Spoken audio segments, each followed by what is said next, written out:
Halos 5 oras na ako nag-aantay sa'yo. Nag-aabang ako sa labas ng bahay nyo. Sipat ng sipat kung sisilip ka ba sa bintana. Magpakita kay parang di yata. Ilang beses ka nang lagi na lang ganyan. Kung iwasan ako'y parang ayaw akong nandyan. Sa susunod na punta ko'y pagbuksan mo na sana. Kasi kahit anong mangyari ay di ako mawawalan ng pag-asa. Ayaw kitang pilitin kung di ka pa handa. Sa susunod na lang, sa susunod na lang. Ayaw kong nabibitin, kaya mabuti pang ako'y uuwi na lang. Sa susunod na lang. Yeah, napupuyat na ako kakapaalala. Kumain at mag-ingat kung sakaling mag-gala ka. Laging sinisip at imahe ng dalaga na pangarap makasama ko sa hirap at ginhawa.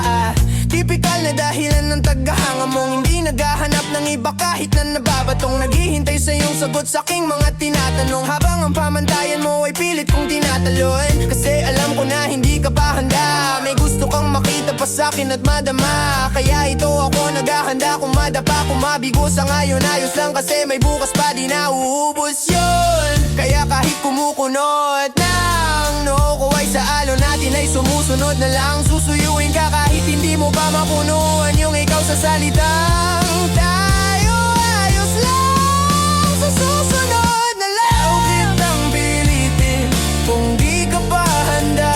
Sa susunod na lang, sa susunod na lang.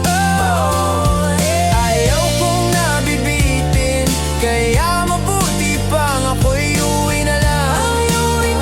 Sa susunod na lang. Ayaw kong kang bibitin, hindi ka pa handa. Sa susunod na lang, sa susunod na lang. Ayaw kong nabibitin, kaya mabuti pang ako'y uuwi na lang. Sa susunod na lang. Ayaw kitang pilitin kung di ka pa handa. Sa susunod na lang, sa susunod na lang. Ayaw kong nabibitin, kaya mabuti pang ako'y uuwi na lang. Sa susunod na lang.